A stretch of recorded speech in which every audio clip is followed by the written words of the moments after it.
Sales നടത്തിയാലും മതി. ഇപ്പോൾ ഒരു നമുക്കറിയാം ഒരു ഇന്ദുലേഖ എന്ന് പറഞ്ഞിട്ട് ഒരു ഹെയർ ഓയിൽ വാസ്തയ ആ സിംഗിൾ ബ്രാൻഡ് അയാളുടെ സെയിൽസ് നടത്തിയത് 550 crores-നാണ്. സിംഗിൾ ബ്രാൻഡ് നെയിം ഉള്ളി അയാൾ എസ്റ്റാബ്ലിഷ് ചെയ്തു, പബ്ലിസിറ്റി കൊടുത്തു, പ്രോപ്പറായിട്ട് മാർക്കറ്റ് ചെയ്തു, ക്വാളിറ്റി നല്ല രീതിയിൽ അത് മാനേജ് ചെയ്തു, ജനങ്ങളുടെ ഇടയിൽ എത്തിച്ചു. ഒരു 1000 crore ബിസിനസ് അയാൾ ചെയ്തു. 550 crores-ന് ബ്രാൻഡാണ് കൊടുത്തത്. Single brand was sold for 550 crore rupees. അപ്പൊ അത് കഴിഞ്ഞിട്ട് അയാൾക്ക് വേറൊരു ബ്രാൻഡിൽ മെഡിസിൻ വേണമെങ്കിൽ അയാൾക്ക് ഉണ്ടാക്കാം, ഇഷ്യൂ ഇല്ല. അതുപോലെയാണ് ഇപ്പൊ ഒരു മേളം മസാല, അത് മെഡിമിക്സ് വാങ്ങി. അപ്പൊ ഇങ്ങനെയുള്ള അവരെ ആ ഒരു ബ്രാൻഡിനെ വേണമെങ്കിൽ അതൊരു ഇന്നോവേഷൻ ഇല്ലാതായിട്ട് പോലും അത് ജനങ്ങളുടെ മനസ്സിലേക്ക് അത് എത്തിക്കുമ്പോൾ അത് അതിനൊരു വാല്യൂ വരുന്നു. ആ ബ്രാൻഡിനായിരിക്കും വാല്യൂ. അങ്ങനെ ബ്രാൻഡ് നമുക്ക് സെയിൽസ് നടത്താം. അങ്ങനെ പോലും നമുക്ക് നമ്മുടെ ഡിജിറ്റൽ മാർക്കറ്റിംഗ് എല്ലാം ഉണ്ട്. ഇപ്പോൾ ഒരു പ്രോഡക്റ്റ് മാർക്കറ്റ് ചെയ്യണമെങ്കിൽ ഡിജിറ്റൽ മാർക്കറ്റിംഗ് ഒരു ഐഡിയാസ് അത് കൺസീവ് ചെയ്തിട്ടാണ് നമുക്ക് അതിനെ ഉയരങ്ങളിൽ എത്തിക്കാൻ കഴിയും. ഇപ്പൊ തന്നെ നമുക്കറിയാം ഒരു കൺവെൻഷണൽ ഫാർമസി, ഓഫ്ലൈൻ ഫാർമസിക്ക് പകരം ഓഫ്ലൈനിൽ നിന്ന് ഫാർമസിക്ക് നെയിം വരാൻ തന്നെ കാര്യം ഓൺലൈൻ ഫാർമസി വന്നു. ഓൺലൈൻ ഫാർമസി അത് ഇപ്പോഴും legal even though it is not legal in India. Online pharmacies are flourishing like anything in India. നമുക്ക് വീട്ടിലിരുന്ന് തന്നെ നമ്മുടെ മൊബൈൽ ആപ്പ് വഴി നമുക്ക് മെഡിസിൻ ഓർഡർ കൊടുക്കാം. വീട്ടിൽ 20% റിബേറ്റോട് കൂടി നമുക്ക് ഡിസ്കൗണ്ടോട് കൂടി quality medicine within 1 or 2 days നമുക്ക് വീട്ടിലെത്തും. അത് റെഗുലർ ആയിട്ട് അവര് ഡോസ് മോണിറ്റർ ചെയ്ത് നമുക്കിപ്പോൾ അടുത്ത സപ്ലൈ അവർ കൊടുത്തിരിക്കും. 90 days ആണ് നമ്മൾ വാങ്ങുന്നതെങ്കിൽ ഒരു ലൈഫ് സേവിങ് ഡ്രഗ് അല്ലെങ്കിൽ ഒരു ഡയബറ്റിക്കിനുള്ള ഒരു മെഡിസിൻ, നല്ല ഡയബറ്റീസിന് അല്ലെങ്കിൽ കാർഡിയോളജി ഇഷ്യൂസ് ഉള്ള ഒരു മെഡിസിൻ വാങ്ങിയാൽ after 90 days naturally next group of drugs will come to our home directly. Doctor consultation, they will arrange doctor consultation or laboratory testing, everything they will arrange. So our concept, new concept ആയിട്ടാണ് വന്നത്. അതൊരു innovative idea ആയിട്ടാണ് വന്നത്. നമുക്ക് ഫീൽഡിൽ പോകേണ്ട. ഈ Covid ടൈമിൽ ഏറ്റവും കൂടുതൽ ആൾക്കാർ പർച്ചേസ് ചെയ്തത് ഓൺലൈൻ ഫാർമസി. അപ്പോൾ ഇത് big giants are become this. ഈ ഓൺലൈൻ ഫാർമസി ഇപ്പൊ ഹാൻഡിൽ ചെയ്യുന്നത് നെറ്റ്മെഡ്സ് എന്ന് പറഞ്ഞ ബ്രാൻഡ് റിലയൻസ് വാങ്ങി. Brand is owned by Reliance. അപ്പൊ അത് ഇനി ഡെവലപ്പ് ചെയ്യും. അതുപോലെ 1mg ടാറ്റ വാങ്ങി. 1mg എന്ന് പറയുന്ന ഒരു ഓൺലൈൻ ഫാർമസി, അത് ടാറ്റയുടേതായി മാറി. അപ്പൊ ഇതെല്ലാം ബിഗ് ബ്രാൻഡ്സ് ആർ കമ്മിങ്. അത് സ്മോൾ ആയിട്ട് ചെറിയതായിട്ട് തുടങ്ങി. കാഡില നമുക്കറിയാം, കാഡില സിപ്ല 2 ഫാർമസി ബീഫാങ്കാർ തുടങ്ങിയതാണ് സിപ്ല കമ്പനി. ആ സിപ്ല എന്തുമാത്രം ഡെവലപ്പ് ചെയ്തു. കാഡില ഒരു ഫാർമസിക്കാരൻ ഗുജറാത്തിൽ തുടങ്ങിയതാണ്, കാഡില ലാബോറട്ടറീസ്. ഇന്നിപ്പോ ആ ഗുജറാത്തിലെ ഒരു ഏരിയ, അഹമ്മദാബാദിലെ ഏരിയ മുഴുവൻ 1000-കണക്കിന് ഏക്കർ അവരുടെയാണ്. എക്സ്പോർട്ടിന് വേണ്ടി മാത്രമുള്ള സോണുകളുണ്ട്. അപ്പൊ ഇതെല്ലാം നമുക്ക് പോസിബിൾ ആണ്. കാര്യം ഇപ്പൊ ഞാൻ ഈ പങ്കജ കസ്തൂരി എന്ന് പറഞ്ഞ കമ്പനിയുടെ കൺസൾട്ടന്റ് ആണ് ഞാൻ. അപ്പൊ അദ്ദേഹത്തിന്റെ ഒരു ആത്മകഥയുണ്ട്. അപ്പൊ അദ്ദേഹം ഫാർമസി അല്ല ഈ BAMS Ayurveda after graduation of Ayurveda സ്വയം പുള്ളി വീടുകൾ തോറും മെഡിസിൻ ഉണ്ടാക്കി കൊണ്ടുവന്ന് വിറ്റിരുന്നതാണ്. വിറ്റ് തലച്ചുണ്ടായിട്ട് സ്വയം കൊണ്ടുപോയ ആളാണ്. അപ്പൊ അദ്ദേഹത്തിന്റെ ആ ഓട്ടോബയോഗ്രഫി വ്യക്തമായിട്ട് പറയുന്നുണ്ട്. ഞാൻ ഇങ്ങനെ വന്നതാണ്, ബസ്സിൽ സ്വയം തല ചുമന്ന് ബസ് കയറ്റി ഇറക്കി, അങ്ങനെ പിന്നെ ഉറക്കം അളച്ചിരുന്ന് അങ്ങനെ പല സ്ഥലത്തും പോയിട്ട് ഇന്നിപ്പോ ഒരു 500 crore കമ്പനിയാണ് കേരളത്തിലെ. ഒരു 500 crore കമ്പനിയാണ് പങ്കജ കസ്തൂരി. നിങ്ങൾക്കറിയാം പങ്കജ കസ്തൂരിയുടെ ധാരാളം പല പ്രോഡക്ട്സും കോമൺ ആയിട്ട് വരുന്നുണ്ട്. അപ്പൊ അതുപോലെയുള്ള V-Guard ബെസ്റ്റ് എക്സാമ്പിൾ. V-Guard അതുപോലെ ചെറിയ അന്ന് ഒരു കേട്ടുകേൾവി പോലും ഇല്ലായിരുന്ന ഒരു സ്റ്റെബിലൈസർ ആണ് ഇന്നിപ്പോ ലോകം മുഴുവൻ അറിയുന്ന V-Guard ആയിട്ട് മാറിയത്. ആ നെയിം തന്നെ വളരെ ഒരു ബ്രാൻഡായി, V-Guard you.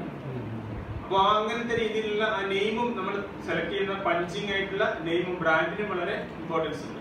ഇങ്ങനെയുള്ള innovative ideas and that startups. ആ സ്റ്റാർട്ടപ്സിന് നമുക്ക് വേണ്ടത് എന്താണ്? നമുക്ക് ഐഡിയ ഉണ്ട്, we may not have adequate finance. So financiers വേണം, നമുക്ക് ഫിനാൻസ് ചെയ്യാൻ ആളുകൾ. അതിനെന്തൊക്കെയാണ്? ഇപ്പോൾ ഒരു ബിഫാമിന് ഫസ്റ്റ് ഇയർ ബിഫാമിന് പഠിക്കുന്ന എൻ്റെ മനസ്സിലുള്ള ഒരു ഐഡിയ വരുമ്പോൾ ഞാനത് ആദ്യം പറയുന്നത് family മെമ്പേഴ്സിനോടാണ്. They may finance, parents may finance me for starting a new venture.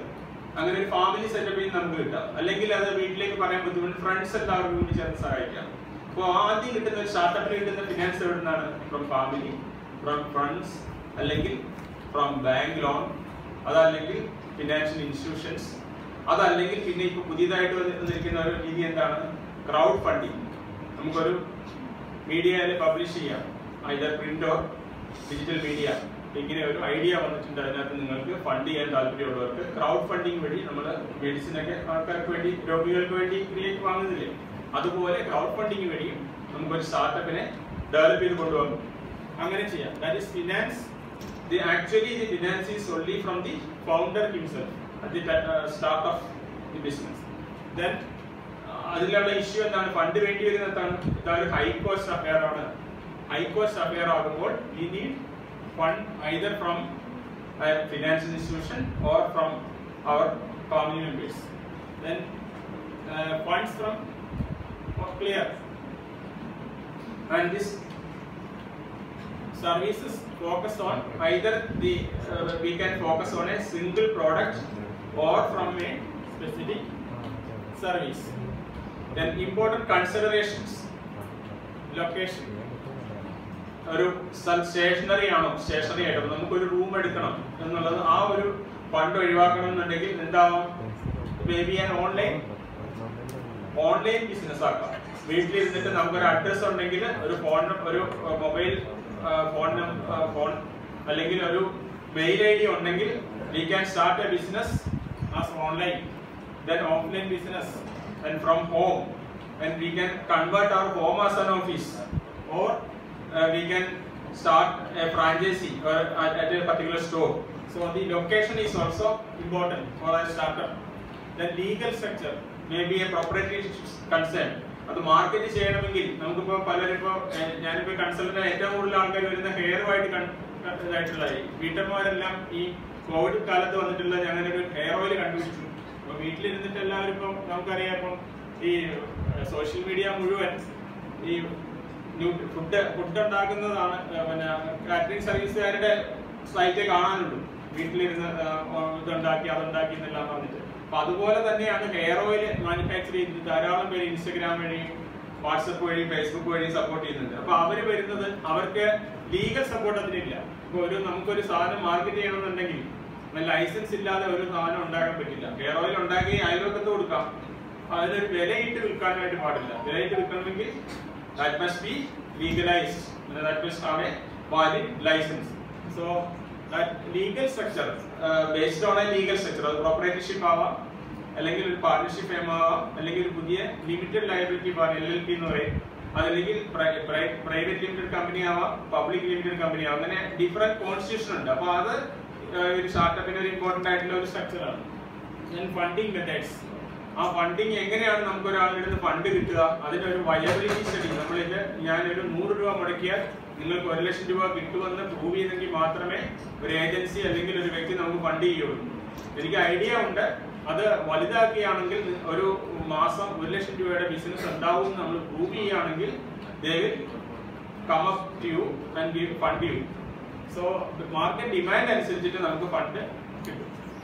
ഇത് ഒരു ഇഷ്യൂ എന്ന് വെച്ചാൽ നിങ്ങളിപ്പോ സ്റ്റാർട്ടപ്പ് തുടങ്ങി, അത് കഴിഞ്ഞ് നിങ്ങൾക്ക് ഒരു ഇൻവോൾവ്മെന്റ്, അതിനകത്തേക്ക് ഒരു ആപ്റ്റിറ്റ്യൂഡ് ഉണ്ടാവണം. താല്പര്യം ഇല്ലാതെ അത് മുമ്പോട്ട് കൊണ്ടുപോകില്ല. അപ്പൊ അതിനകത്ത് ഫുൾ ടൈം ഇൻവോൾവ്മെന്റ്, അതിൽ തന്നെ കോൺസെൻട്രേറ്റ് ചെയ്യുക. പഠനത്തോടൊപ്പം തന്നെ കൊണ്ടുപോകാൻ കഴിവുണ്ട്. അതിനാണ് നമ്മൾ ഒരു ഐഡിയ ഇട്ട് കൊടുത്ത് നമുക്ക് പാർട്ട്നേഴ്സിനെ കൂട്ടാം. അവരായിരിക്കും വർക്കിംഗ് പാർട്ട്നേഴ്സ് ആയിട്ട് നമുക്ക് വേണ്ടി വർക്ക് ചെയ്യാം. ഇപ്പോൾ ഒരു സാധനം ഉണ്ടാക്കി, ഒരു കേക്ക് ഉണ്ടാക്കി എന്ന് വിചാരിച്ചു. അപ്പൊ നമുക്ക് ക്രിസ്മസ് സീസൺ ആണ്, കേക്കും വൈനും നന്നായി പോകും.